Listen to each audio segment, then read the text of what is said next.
السلام عليكم ورحمة الله وبركاته. ازيكم يا دكاترة، عاملين ايه؟ اهلا بيكم في المحاضرة الثامنة من كورس التأهيل للكليات الطبية. وكمان هي تعتبر اول محاضرة من الجزء الثاني من كورس التأهيل للكليات الطبية. لان زي ما انتم عارفين الكورس هو عبارة عن جزئين. الجزء الاول كان جزء الميديكال ترمينولوجي، والجزء الثاني جزء الاناتوميكال ترمينولوجي. قبل ما نبدأ بس في المحاضرة، ما تنسوش تشتركوا في القناة وتفعلوا زر الجرس عشان يوصلكم كل جديد، وادعموا المحاضرة بلايك عشان توصل للناس أكتر. ادي معانا الكتاب اهو. طبعا الكتاب ده كتاب زي ما قلت لكم في الأول هو كتاب تفاعلي.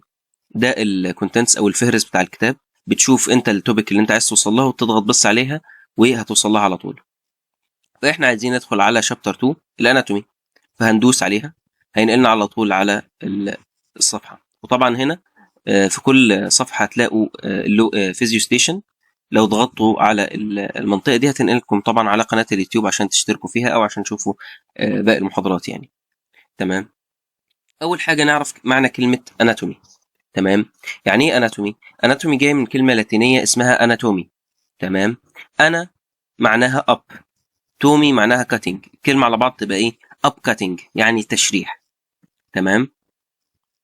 طيب الأناتومي مقسم عندنا according to the size of the parts studied. يعني احنا بنقسمه على حسب حجم الأجزاء اللي احنا هندرسها. يعني التشريح مقسم على حسب الحجم لمايكرو اناتومي وماكرو اناتومي. حلو. يعني ايه مايكروسكوبيك اناتومي؟ الميكروسكوبيك اناتومي هي الهيستولوجي. هتقولي طب يعني ايه هيستولوجي؟ هقول لك الهيستولوجي هي علم الانسجه. هتقول لي يعني ايه برضو؟ هقول لك يعني انا بحتاج الميكروسكوب uses the microscope to magnify tissue and cells of the body. يبقى انا بشوف الانسجه التيشو and cells الخلايا بتاعه الجسم تحت الميكروسكوب، ما اقدرش اشوفها بعيني. يبقى انا ببص على ايه؟ على حاجات دقيقه جدا، على حاجات صغيره جدا بكبرها بالميكروسكوب عشان اقدر اشوفها. طيب الماكروسكوبيك اناتومي، ماكرو يعني ايه؟ يعني كبير. حلو. عشان احنا يعني طبعا لو انتم متابعين الكورس من اوله قلنا ان مايكرو يعني صغير وماكرو يعني كبير. تمام. فماكروسكوبيك اناتومي لا، دي انا اقدر اشوفها بعيني او بنسميها الجروس اناتومي. تمام. طبعا زي ما قلنا في الاول خالص في اول محاضره يعني انه وارد انك او مش وارد، انت هتلاقي للحاجه الواحده اكتر من اسم. زي مثلا هنا يا اما مايكرو اناتومي يا اما هيستولوجي يا اما ماكروسكوبيك اناتومي او جروس اناتومي. تمام. او اناتومي حاف. تمام. برضو يعني لو انا يعني قلت كلمه اناتومي في العموم اللي بيفهم منها الجروس اناتومي. تمام. لان الهيستولوجي الاسم الشائع ليها الاكتر هيستولوجي، يعني نادرا لما تلاقي حد بيقول مايكرو اناتومي يعني. تمام. المهم خلينا في موضوعنا. الماكروسكوبيك اناتومي او الجروس اناتومي uses the unaided eye. يعني ايه unaided eye؟ الايدد اي اللي هو انا ايد يعني ايه؟ مساعده. فالاneaided اي يعني انا مش محتاج حاجه تساعد عيني عشان اشوف الحاجه اللي انا عايز اشوفها دي. تمام. فيبقى انا بشوفها بايه؟ بعيني المجرده، بعيني العاديه كده، ببص عليها بقى بشوفها على طول. اللي هو ايه؟ هبص لاجزاء جسمي عموما. to study tissue and organs of the body بشكل عام. ان انا هشوف العضلات، هدرس شكل العضلات عامله ازاي، هدرس مثلا القلب مثلا وهفتحه واشوف فيه كام حجره. يعني الكلام ده ان انا بدرس الحاجه، مش محتاج ان انا اجيب ميكروسكوب عشان ايه اشوفها، لا انا بدرس اللي انا بشوفه بعيني. تمام. طيب الهيستولوجي بندرسها سيستميك. يعني ايه؟ يعني باي اورجان سيستم. فاقول لك مثلا هيستولوجي اوف دايجستيف سيستم، هيستولوجي اوف نيرفس سيستم، بندرسها ايه؟ سيستميك. تمام. يعني ايه؟ على حسب السيستم باي اورجان. على عكس الجروس اناتومي بندرسها ايه؟ ريجون. يعني ايه؟ يعني هتلاقي مثلا انت عندك اول ترم اناتومي اوف ذا ابر ليمب. تمام. اناتومي الترم اللي بعديه اناتومي اوف ذا لور ليمب. تمام. انت بتدرس ايه؟ ريجون على بعضها، جزء على بعضه. انت هتدرس الابر ليمب كله او هتدرس في ترم اللور ليمب كله هكذا. ولكن عاده او احيانا ممكن تدرس عادي اناتومي اوف ذا هارت. يعني حد هيقول له لا لا عادي. يبقى احنا ساعات يعني الاغلب في الجروس اناتومي ان احنا بنتكلم عليها او بندرسها بالريجون. حلو. ولكن وارد عادي ان احنا ندرسها بالسيستم. تمام. لكن ايه؟ it can also be viewed and discussed systemically to understand الاورجان function. تمام. ودي الريجونز اللي احنا كنا بنتكلم عليها: الابر ريجون والباك ريجون، الهيدن نيك ريجون، الثوركس، الابدومين. طبعا الابر اكستريميتي اللي هم ايه؟ الابر ليمب، الدراع بلوح الكتف بالكلافيكال بالحته دي كلها بالريبس بس لغايه هنا. حلو. بعد الحته اللي تحت دي يبقى الترانك اللي هي البطن. تمام. فالابر ليجون هو الريجون هو الحته دي. تمام لغايه الصدر بس من هنا. تمام. اخر عضله بتاخدها اللي هي ايه البيكتوراليس عضله الصدر هنا. بعد كده اللي تحت هنا دي بنسميها ايه الابدومين ريجون او الترانك يعني. تمام. الهيدن نيك يعني الراس والرقبه مفهومه. الباك هو الظهر. الثوركس الزور او الصدر يعني. والبلفس والبرينيم ريجون. البلفس اللي هو الحوض. البرينيم اللي هو بيبقى ما بين الجينيتال اورجان وفتحه الشرج. تمام. اللور اكستريميتي اللي هي الرجلين. طيب نخش على المهم. احنا بنقول دلوقتي الاناتوميكال ترمينولوجي. اول حاجه الاساس بتاعها. انا الاناتوميكال تيرم يا اما هتبقى انفورميتيف يا اما هتبقى ديسكريبتيف. يعني يا اما هتديني معلومه يا اما هتبقى بتوصف لي حاجه. تمام. دي اول شيء. تاني حاجه although only one term is official. يعني المفروض انه انا عندي ترم واحد هو الرسمي. تمام. ولكن انت هتلاقي للحاجه الواحده اكتر من اسم. often there is more than one term for a structure. يعني الستراكشر الواحد ممكن تلاقي له اكتر من اسم. تمام. ثالث حاجه بيقول لك هنا ايه خلي بالك من المرادفات. تمام. زي ايه زي مثلا هنا البيوبارتس ليجامنت. البيوبارتس ليجامنت هي نفسها الانجوينال ليجامنت. الكوبرز ليجامنت هي نفسها السبسنسوري ليجامنت اوف ذا بريست. الهانتر كانال هي نفسها الادكتور كانال. طيب ليه انا بقول لك خلي بالك؟ لان انت وارد هتلاقي انه الدكتور مثلا اغلب الترم هتلاقيه بيذكر يقول ايه الدكتور كانال الدكتور كانال الدكتور كانال. حلو. هيجيب لك في الامتحان بقى الهانتر كانال. فانت لو ما تعرفش او بتكبر دماغك وما بتشوفش الاسماء التانية للحاجه. للاسف الدكاتره في الاغلب يعني بتحب قوي الموضوع ده ان هي تجيب لك الاسم التاني والدكتور بيبقى ايه ذكره مره كده على السريع في الترم. فاهم يعني اديها لك كده معلومه على الطاير ان الدكتور كانال هي الهانتر كانال. حلو. بعدين ايه جرى بسرعه كده ايه وباقي الترم عمال يقول الدكتور الدكتور الدكتور. هيجي لك في الامتحان تلاقي قدامك الهانتر كانال ما تبقاش فاهم ايه الهانتر كانال دي. تمام. فده اللي انا بقول لك خلي بالك منه. انه خلي بالك من المرادفات وخلي بالك من الاسماء التانية للحاجه. تمام. لازم تبقى عارفها. طيب نبدا بقى في الجد شويه. وهو اول حاجه معانا الاناتوميكال بوزيشن. ايه هو الاناتوميكال بوزيشن بتاعي؟ الاناتوميكال بوزيشن زي ما انت شايف هو ده. تمام. خلينا نصغر كده شويه. هو ده بادي ايركت يعني الجسم كده واقف منتصب. هيد اي توز دايركتد فورورد. يعني ايه يعني انت عينيك باصه لقدام. رقبتك كده باصه لقدام وصوابعك نفسها باصه لقدام. حلو. upper limb at the side. الابر ليمب قلنا ايه هي الذراع. حلو. ده الابر ليمب. تمام. فيبقى ايه at the side يعني جنبك كده زي ما الراجل ده عامل. with palms. البالم هو بطن الايد. حلو. بطن الايد اسمه بالم. ظهر الايد اسمه ايه دورزم. تمام. او الدورسال سيرفيس اوف ذا هاند. يبقى البالم دايركتد ايه فورورد يعني بطن ايدك كده لقدام. فيبقى ده الاناتوميكال بوزيشن بتاعنا. تمام. ايه فايدته؟ فايدته ان انت من الاناتوميكال بوزيشن دي هتفهم بقى بعد كده كل الكلام وكل الحركات اللي احنا هندرسها تحت وهتعرف تحدد الاتجاهات. تمام. فاحنا الاناتوميكال بوزيشن ده ايه الشيء الستاندرد اللي هو الشيء اللي احنا بنبدا ندرس عليه بقى كل حاجه هو من الوضع ده. تمام. طيب ندخل على الاناتوميكال ترمينولوجي. تاني حاجه معانا هنا البلينز. البلينز طبعا ترجمتها بالعربي المستويات بس احنا ما نقصدش بيها كلمه يعني او نقصد الله اعلم يعني بس ما جربتش اترجمها قبل كده يعني بالعربي. احنا عندنا كام مستوى او كام بلين بقى. هي اسمها اناتوميكال بلينز. تمام. عندنا 3 مستويات او 3 بلينز. تمام. اول واحد اسمه الفرونتال بلين واسمه الثاني او ليه اسم ثاني اسمه الكرونال بلين. حلو. ولازم تعرف الاسمين. طيب الفرونتال او الكرونال بلين ده ايه تعريفه او هو عباره عن ايه؟ هو عباره عن فيرتيكال بلين. يعني ايه فيرتيكال بلين؟ يعني ايه مستوى افقي مستوى راسي. فيرتيكال يعني ايه يعني راسي. تمام. perpendicular to the ground يعني ايه يعني عمودي على الارض. perpendicular يعني ايه يعني عمودي to the ground على الارض. يبقى هو ايه مستوى عمودي على مستوى رأسي عمودي على الأرض that runs through the body from side to side.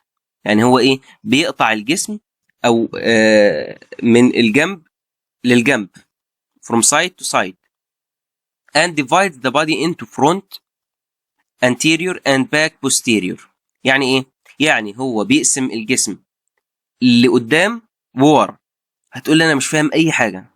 أقول لك صلي على النبي. تعال نبص على الصورة بقى ونقول نفس الكلام اللي احنا قلناه. ادي معانا هو ده الفرونتال بلين. حلو. احنا قلنا هو ايه؟ هو رأسي ولا افقي؟ لا هو قلنا عمودي رأسي. حلو. فادي واقف قدامك ايه؟ رأس اهو. تمام. طيب ادي الجراوند دي الارض اهي. هو لما هينزل كده هيبقى عمودي عليها ولا مش عمودي عليها؟ لا ادي الزاوية هي فعلا 90 يبقى عمودي. تمام. طيب يبقى دي اول جملة معانا انه الفرونتال بلين هو فيرتيكال بلين وبربنديكولار تو ذا جراوند. فهمناها. تمام. طبعا سيبك من الخط ده عشان تعرف الماوس. طيب ذات رانز يعني بيقطع الجسم من السايد تو سايد. ادي جسم الانسان قدامك اهو. تمام. خلينا نمسح الكلام اللي احنا عاملينه ده بقى هنا. ادي جسم الانسان قدامك اهو. حلو. هو البلين ده جه ازاي؟ جه كده من اليمين للشمال او من الشمال لليمين مش فارقه. تمام. المهم ان هو ايه؟ جه من الجنب للجنب from side to side. تمام.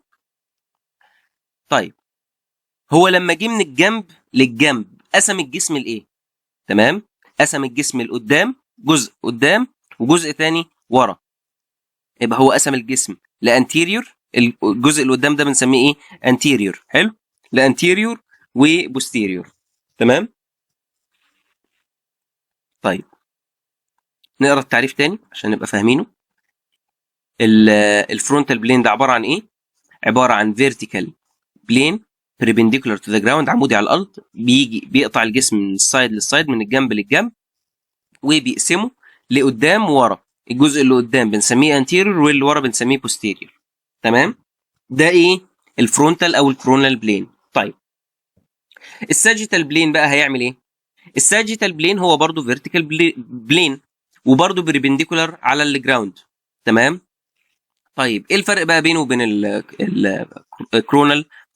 انه runs through the body from front to back من قدام لورا. تمام. وهو بيقطع الجسم ازاي؟ من front to back من قدام لورا and divides body into left and right. هتقول لي يعني ايه او ايه الفرق اللي بينه وبين الكرونال؟ ادي الساجيتال قدامنا اهو. هو برضو عمودي. حلو.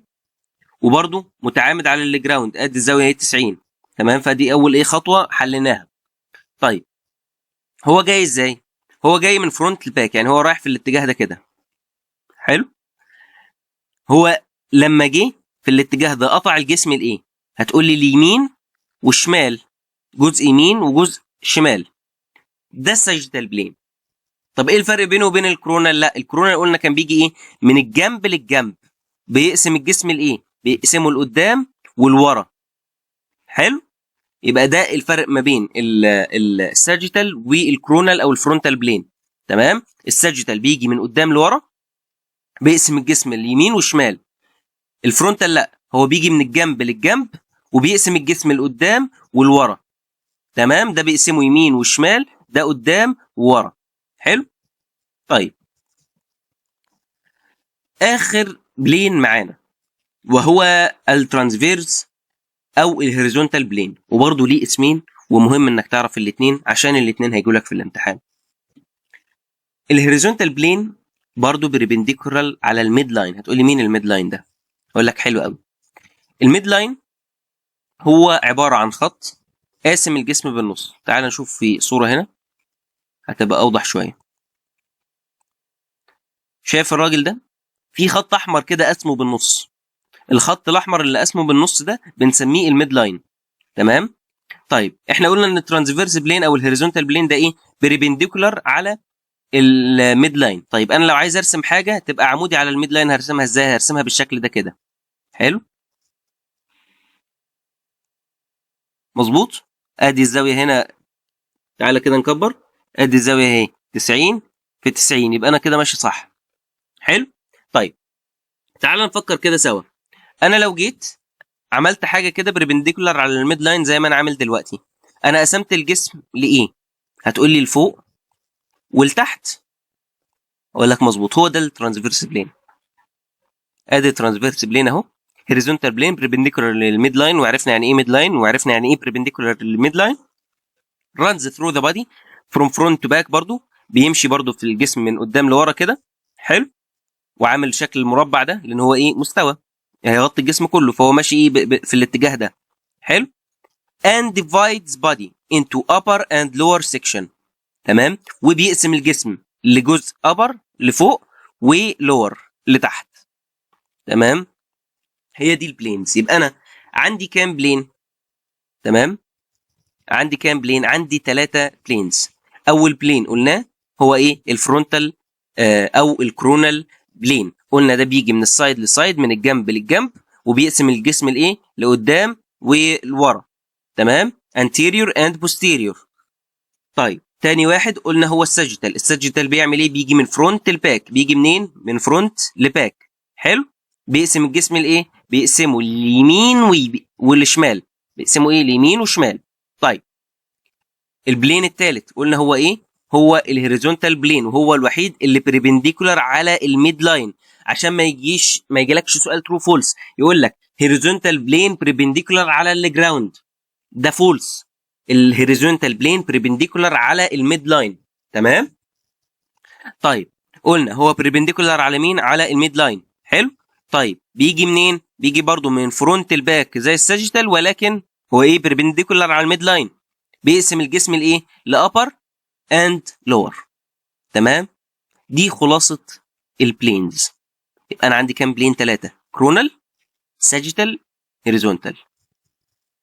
الكرونال anterior posterior، الساجيتال right and left، والهوريزونتال upper and lower.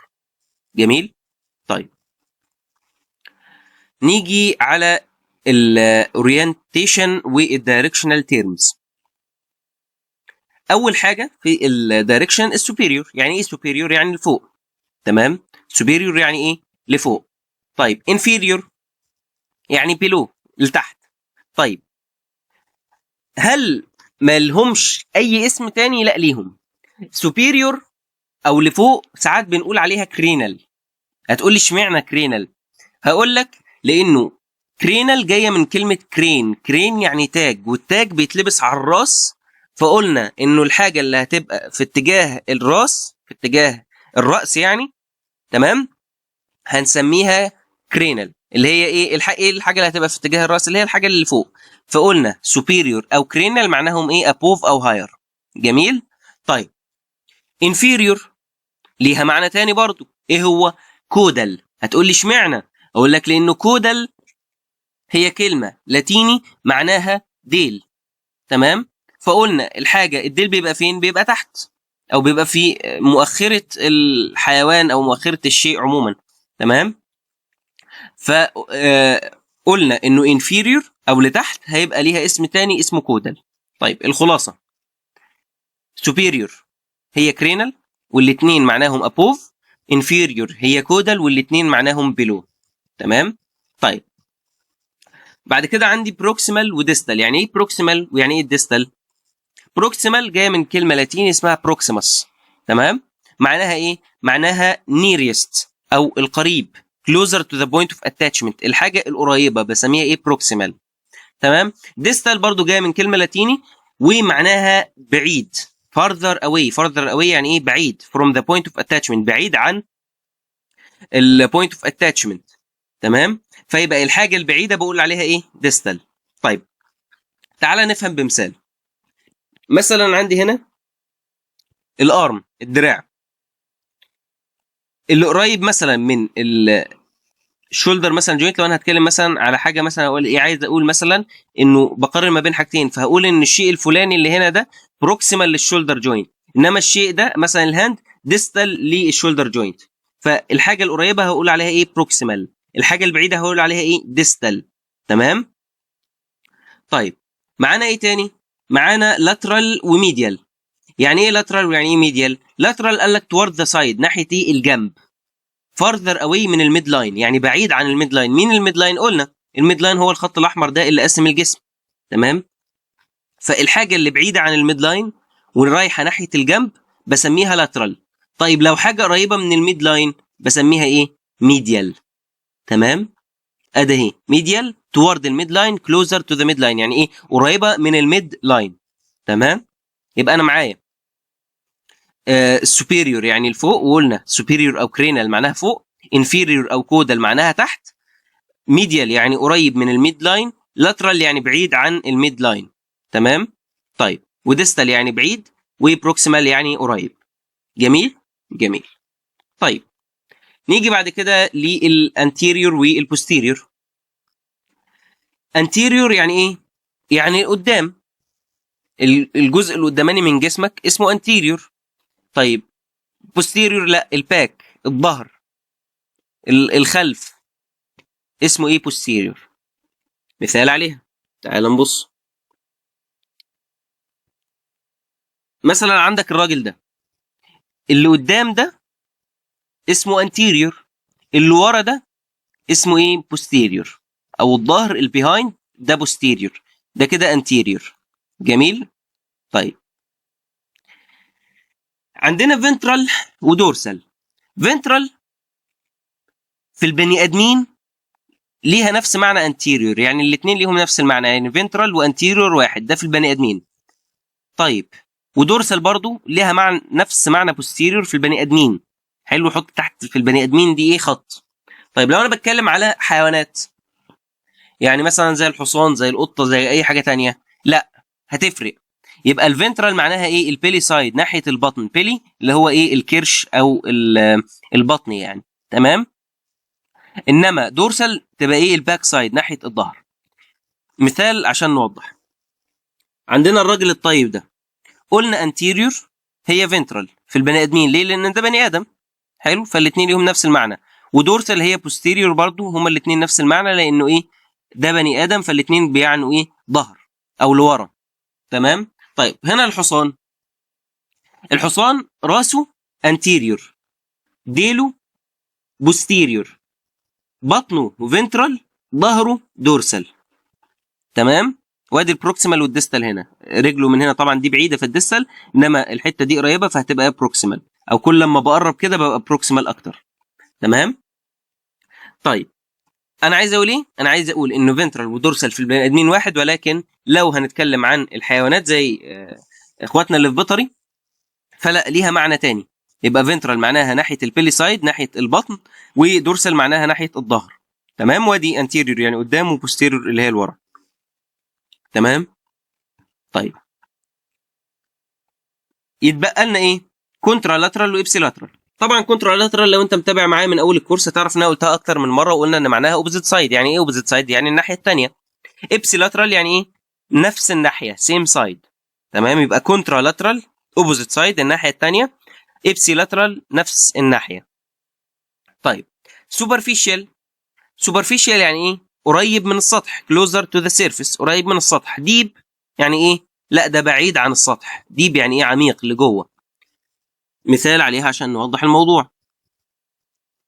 ادي السوبرفيشال، اي حاجه قريبه من السطح هتبقى سوبرفيشال، اي حاجه ديب بعيده عن السطح هتبقى اسمها ايه؟ ديب. فادي السهم اهو، يعني ايه؟ بيقول لك ايه؟ بعيد عن السطح كده فهيبقى ديب، قريب من السطح هيبقى ايه؟ سوبرفيشال. تمام. طيب معانا ايه تاني؟ اخر حاجتين سوباين وبرون. تمام. سوباين وبرون، ودي ايه؟ وضعيات. سوباين يعني نام على ظهره، وبرون يعني نام على بطنه. تمام. طيب السوباين هنا التعريف بتاعها بيقول لك ايه؟ خلينا بس الاول اوريك السوباين والبرون. ادي السوباين نام على ظهره، والبرون نام على ايه؟ على بطنه. جميل. طيب السوباين في التعريف بتاعها بقى بيقول لك ايه؟ having palms facing up or forward. يعني ايه؟ يعني البالم بتاعك، قلنا البالم هو ايه؟ صح، هو بطن ايدك. البالم هو بطن الايد. تمام. having the palm facing up يعني ايه؟ لفوق. تمام. lying with the body face up يعني نام على ظهره بحيث ان وشك يبقى لفوق، والبالم بتاعك المفروض برضو ايه؟ يبقى لفوق، بس الراجل ده نام غلط بقى. تمام. برون يعني نايم على بطنك، فهتبقى البالمز فيسنج داون و اور تو ذا باك، ولاينج وذ بادي فيس داون يعني وشك هيبقى لتحت، هتبقى ايه نايم على بطنك وشك لتحت، والمفروض ان البالم بتاعك يبقى لتحت. تمام. طيب اخر حاجه معانا هنا النهارده ان شاء الله في المحاضره بتاعتنا، وهي المايكرو اناتومي. او ايه هي المايكرو اناتومي؟ هي الهيستولوجي. تمام. طبعا المصطلحات اللي فوق دي مصطلحات خاصه بالجروس اناتومي او بالماكرو اناتومي. تمام. اللي هناخده هنا لا، دي مصطلحات خاصه بالهيستولوجي او المايكرو اناتومي. تمام. طيب الهيستولوجي تيرمز عندنا، يعني هو طبعا في تيرمز كتير. تمام. ولو دخلنا فيهم مش هنطلع، بالذات في الهيستولوجي. ولكن في 4 اساسيين هيساعدوك يعني ايه عموما كده، في يعني هيدوك زقه في الهيستولوجي. ولكن يعني الهيستولوجي الله اكبر عليها، يعني مش محتاجه زقه، يعني هي محتاجه حد يسحبك، فاهم؟ الله المستعان. الاربع كلمات اللي معانا، اول واحده سيمبل. يعني ايه سيمبل؟ يعني بسيط. ايه الشيء البسيط؟ يعني كومبوزد اوف سنجل لاير اوف سيلز، مكون من طبقه واحده بس من الخلايا. مثال عليها هنا السيمبل سكويمس. هتقول لي يعني ايه سكويمس؟ اقول لك اتقل ثانيه، خلينا بس في كلمه سيمبل. ادي سيمبل يعني ايه؟ يعني صف واحد، طبقه واحده. كلمه سكويمس بقى معناها ايه؟ احنا طبعا اتعلمنا في المحاضرات اللي فاتت ازاي لما كلمه صعبه تقابلني اترجمها. تمام. ولكن انا يعني هعيد الكلام ده تاني عشان لو حد يعني كان سكاب الشابتر 1 ودخل على شابتر 2 على طول. احنا قلنا ان اول حاجه انت كطالب بتروح بتجربها هي جوجل. هتروح بكل ثقه على جوجل، هتقول له سكوماس، هيقول لك حرشفيه، مش هتفهم اي حاجه. فهتعمل ايه؟ قلنا هنروح للميديكال ديكشنري، او هتعمل سيرش سريع كده على جوجل وهو هيقوم بفكره الميديكال ديكشنري. فهو هنا طلع لك التعريف بتاع السكويماس سيل. فقال لك هي عباره عن ثين يعني رفيعه، فلات سيل. فلات يعني ايه؟ يعني فلات، ما يعني اكيد كلنا عارفين معنى كلمه فلات يا جماعه، في ايه؟ flat cells that look like fish scales. يعني ايه fish scales؟ يعني قشر السمك. يبقى هي خلايا، حلو، رفيعه، مسطحه، حلو، زي شكلها شبه قشر السمك. تمام. and are found، وبتلاقيها in the tissue، في الانسجه that forms، اللي بتكون السيرفيس اوف ذا سكين، سطح الجلد، and the lining of the hollow organ of the body. lining يعني ايه؟ بطانه. تمام. يبقى انت هتلاقي السكويماس سيل دي فين؟ قال لك في الانسجه اللي بتكون سطح الجلد، وكمان هتلاقيها في البطانه اللي بتبطن الهالو اورجان. يعني ايه هالو اورجان؟ هي الاعضاء المجوفه. زي ايه؟ زي القلب مثلا، ما هو من جوه مجوف، ما فيهوش حاجه، فاضي من جوه. تمام. زي مثلا المعده، ما هي هالو اورجان، فاضيه من جوه. تمام. انت بتملاها بس، يعني هي في الاصل فاضيه. تمام. فهي بتبقى متبطنه بسكويماس سيل. and the lining of the respiratory and digestive tract. تمام. وبطانه كمان الريسبيراتوري، يعني الريسبيراتوري تراك طبعا اللي هو القصبه الهوائيه بالرئه بالليله دي كلها تعتبر ايه؟ ريسبيراتوري يعني تنفسي. دايجستيف يعني ايه؟ الجهاز الهضمي.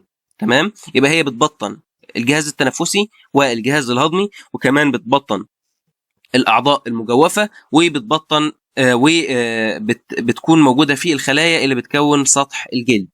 تمام. طيب انا هفترض معاك افتراض، انت دلوقتي كتبت كلمه سكويمس، طلع لك التعريف ده، انت ما فهمتش منه كلمه، هتعمل ايه؟ هتاخد بقى التعريف اللي انت ما فهمتش منه كلمه ده، وتروح تاخده كوبي وتطلع على جوجل. ساعتها هنا جوجل ممكن يفيدك. طبعا هيقول لك خلايا حرشفيه ومش عارف ايه الكلام ده، سيبك منه. هتخش من اول الخلايا الرقيقه. يقول لك ان هي خلايا رقيقه يعني ايه؟ ثين في سيل، ومسطحه فلات سيل، تشبه قشور الاسماك، قلنا لايك فيش سكيلز، وتوجد في الانسجه التي تشكل سطح الجلد، وبطانه الاعضاء المجوفه في الجسم، وبطانه الجهاز التنفسي والجهاز الهضمي. تمام. طيب اللي انا عايز اقوله ايه؟ ان انت لما كلمه صعبه تقابلك او في شيء في المنهج انت مش فاهمه، اول حاجه ما تبصمجوش، حاول تفهمه عشان يعني تعرف، يعني عشان تبقى دكتور شاطر يعني من الاخر. تمام. يعني انت ما بتذاكرش عشان تعدي من الامتحان. تمام. ولكن دايما المشكله اللي هتقابلك ان انت لما هتاخد الكلمه اللي انت مش فاهمها، زي كلمه سكويمس دي مثلا، هيطلع لك حرشفيه، فانت اصلا مش فاهم يعني ايه حرشفيه. فالحل هنا ان انت بتجيب الديفينيشن بتاع الكلمه دي، او اي كلمه تقابلك، وبعد كده لو انت ما فهمتش الديفينيشن ده تترجم الديفينيشن، تمام، ساعتها هتفهم. تمام. طيب نرجع تاني لموضوع المحاضره بتاعتنا. احنا قلنا سيمبل يعني ايه؟ يعني مكونه من طبقه واحده بس من الخلايا، سنجل لاير اوف سيلز. زي ايه؟ زي السيمبل سكويمس. طبقه واحده ولا مش طبقه واحده؟ طبقه واحده. شبه قشر السمك ولا مش شبه قشر السمك؟ شبه قشر السمك. مسطحه دي ولا مش مسطحه؟ مسطحه. تمام. ادي ايه ده؟ سيمبل سكويمس. حلو. طيب عندي كمان حاجه اسمها سيمبل كولومينر. يعني ايه كولومينر؟ يعني اعمده. سيمبل يعني من طبقه واحده، فادي طبقه واحده وعمود من طبقه واحده. تمام. سيبك من اللي فوق ده، ده اهداب يعني، فكك منها، السيليا اللي هي الاهداب. تمام. طيب عندي كمان السيمبل كيوبيدال. يعني ايه سيمبل كيوبيدال؟ يعني برضو يعني خليه من صف واحد، ولكن شكل الخلايا على شكل كيوبس، مربعات. تمام. فسميناها سيمبل كيوبيدال. تمام. هتقول لي حلو، طالما انت قلت لي ان السيمبل معناها سنجل لاير، يبقى اكيد في حاجه ليها اكتر من طبقه. اقول لك مظبوط، ودي الكلمه الثانيه اللي معانا هي stratified. يعني ايه stratified؟ يعني مكون من عده طبقات، composed of multiple layers. تمام. يعني ايه مكون من عده طبقات؟ زي ايه؟ تعال نبص. الاستراتيفايد سكويمس. يقول لي ايه ده؟ هي السكويمس في منها سيمبل وفي منها stratified؟ والله سبحان الله، شفت الدنيا. ادي هي stratified سكويمس. شوف السكويمس سيل بس ايه اكتر من طبقه، هنا ايه 4 طبقات. تمام. اكتر من طبقه تبقى ايه stratified. لما كانت طبقه واحده كنا بنسميها ايه؟ سيمبل. اكتر من طبقه هتبقى ايه؟ stratified. تمام. طيب stratified columnar. ادي اعمده اهي فوق بعض، فقلنا ان هي تبقى stratified columnar. طيب دي هتبقى ايه؟ تقول لي دي شكلها مربعات، وطالما في طبقات تبقى stratified cubital. طيب هتقول لي بس انا في حاجه هنا، انا الشكل ده انا مش فاهم، هل ده عمود ولا مش عمود؟ اصل ده مش منظر اعمده يعني بيني وبينك. اقول لك فعلا، ودي عشان هو مش عمود وفي نفس الوقت مش مربع ومش سكويمس، انت مش فاهم هو ايه، فبنسميه سودو ستراتيفايد كولومينر. يعني ايه سودو؟ معناها كذاب او شيء كاذب. تمام. فسودو ستراتيفايد كولومينر يعني هو ايه؟ هي يتهيأ لك ان هي اعمده فوق بعض، تمام، ولكن الرؤيه دي كاذبه. تمام. فهي لا، سودو ستراتيفايد كولومينر، يعني هي مش ستراتيفايد كولومينر، وده اسمها بالمناسبه. وهتلاقوا بقى يعني ايه من السودو حاجات كتير يعني. تمام. فسودو معناها كاذب، وسمينا دي سودو ستراتيفايد كولومينر يعني لان انت لما هتشوفها، وطبعا يعني سيبك من ان الصوره دي سهله. حلو. انا لما اجيب لك بقى صور من الحاجات بقى الحقيقيه بقى من تحت الميكروسكوب حقيقه، هيبقى التفرقه مش سهله، وهيبقى فعلا حاجه اخر سودو يعني. تمام. فهي دي الفكره، ان سودو ستراتيفايد كولومنر يعني انت هتشوفها ستراتيفايد كولومنر ولكن هي مش ستراتيفايد كولومنر، فبنسميها سودو. تمام. طيب معانا اخر كلمتين، وهي لوز ودنس. تمام. يعني ايه لوز ويعني ايه دنس؟ لوز يعني رخو، تمام، او سهل كده، الدنيا فيه سلكه رايقه. انما دنس يعني شادد كده او مكثف، يعني ناشف كده يعني. طيب ناخد التعريف بتاعهم. لوز هو التيشو، الانسجه that contain large amount of ground substance. هتقول لي انا اسف، ايه هي الجراوند سبستانس دي؟ هقول لك بسيطه، هنعمل عليها سيرش. احنا اتعلمنا الحاجه اللي ما نعرفهاش هنروح نجيب التعريف بتاعها. هتنزل كده تدور تدور تدور تدور تدور تدور لغايه ما تلاقي تعريف عدل ليها. عامه هي الجراوند سبستانس، هو بيقول لك هنا هي عباره عن ايه؟ عن فورمليس جيلي لايك سبستانس. تمام. وبتبقى ترانسبيرنت يعني شفافه، وكلرلس ملهاش لون، ووظيفتها ان هي بتوكيباي يعني بتاخد الجابس بتوين الفايبر والسيلز، يعني هي بتملى الفراغات اللي ما بين الالياف والخلايا. تمام. يبقى ايه الجراوند سبستانس؟ هي فورملس ملهاش شكل، جيلي لايك سبستانس، طريه كده، ملهاش شفافه وملهاش لون. تمام. وظيفتها ايه؟ وظيفتها ان هي تملى الجابس او الفراغات اللي ما بين الالياف وما بين الخلايا.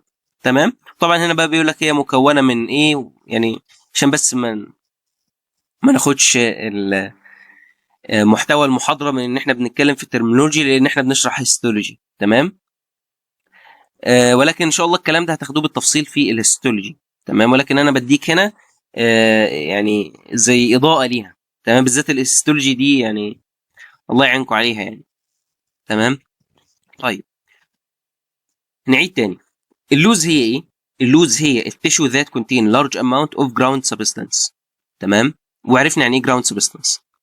تمام. بيقول لك هنا fibers and cells if present are loosely arranged. يعني لو arranged يعني ايه؟ لو في الياف او خلايا لو موجودين هيكونوا loosely arranged. يعني ايه؟ يعني arranged يعني مرتب. loosely يعني ايه؟ فاكك كده. تمام. فهيبقى الدنيا كده سايحه في بعض من الاخر.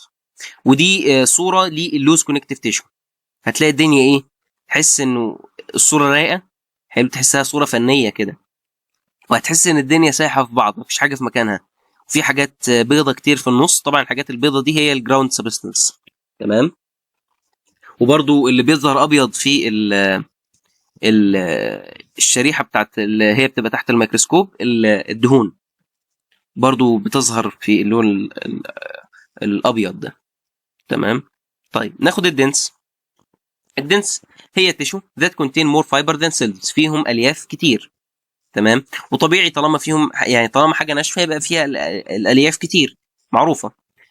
اور جراوند سبستنس يبقى هي الجراوند سبستنس فيها قليله. تمام.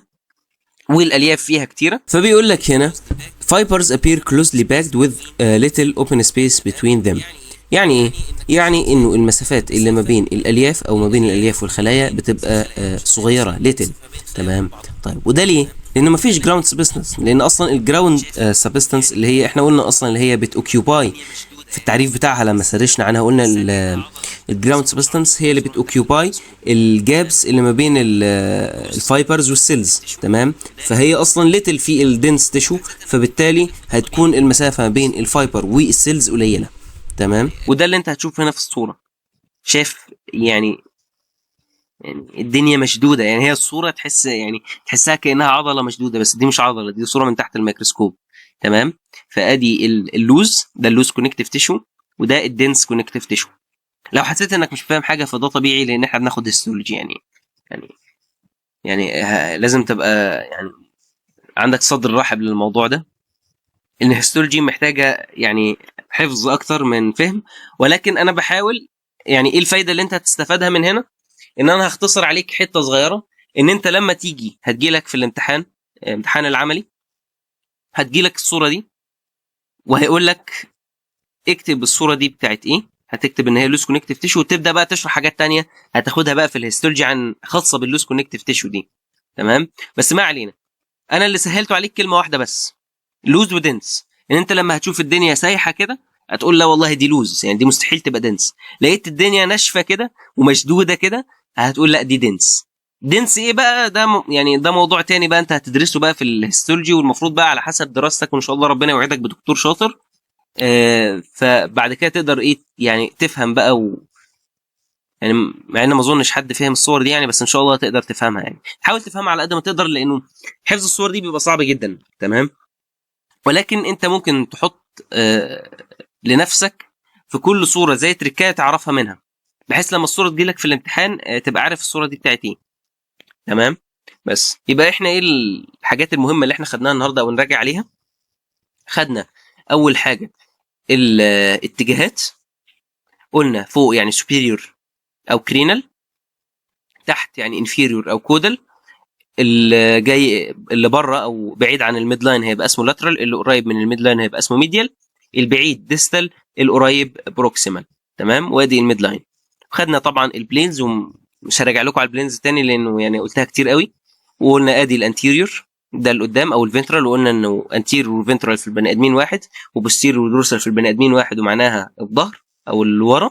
اي حاجه لورا بوستيريور، اي حاجه لقدام انتيريور. تمام.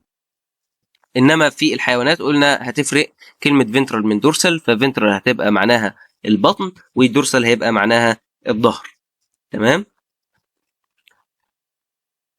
كمان اتكلمنا عن السوبرفيشال والديب، فقلنا ان قريب من السطح هيبقى سوبرفيشال، واللي بعيد عن السطح والجوه كده هيبقى اسمه ايه؟ ديب. وخدنا الوضعيات، اشهر وضعيتين السوباين يعني نايم على ظهرك، والبرون يعني نايم على بطنك. تمام. واخر حاجه ختمنا بيها هي المايكرو اناتومي او الهيستولوجي. خدنا الفرق ما بين السمبل سكويمس والستراتيفايد سكويمس، او ما بين السمبل والستراتيفايد عموما يعني، وخدنا امثله عليهم. والفرق ما بين اللوز والدنس كونكتيف تيشو. تمام. قلنا اللوز هتلاقي كده الصوره ايه؟ في حتت بيضه كده وجراوند سبستانس كتير والدنيا سايحه في بعض وحاجه اخر حلاوه. ولكن هنا في الدنس هتلاقي الدنيا شاده، يعني مفيش جراوند سبستانس، قليله جدا، يعني زي ما انت شايف مفيش اي حاجه بيضه. حلو. سيبك من اللي في النص ده يعني، بس يعني العموم يعني مش زي اللي في الصوره دي. الصوره دي تحس كده مزهزهه كده. بس كده يبقى ايه اللي فاضل لنا يا دكاتره؟ فاضل نحل كويز. زي ما انتم عارفين بعد كل محاضره بيبقى فيه كويز تحت او في الديسكريبشن بتاع الفيديو. الكويز ده فايدته ان انت بتتدرب على الاسئله والامتحانات، عشان لما تخش الجامعه تبقى انت مستعد من كل النواحي. تمام. يبقى انت معاك العلم وكمان متدرب على الامتحانات. ان شاء الله فاضل لنا حوالي محاضره او محاضرتين بس في الكورس ونختمه. برضو في الاناتوميكال ترمينولوجي. توفيق يا دكاتره، واشوفكم ان شاء الله في المحاضره الجايه. السلام عليكم.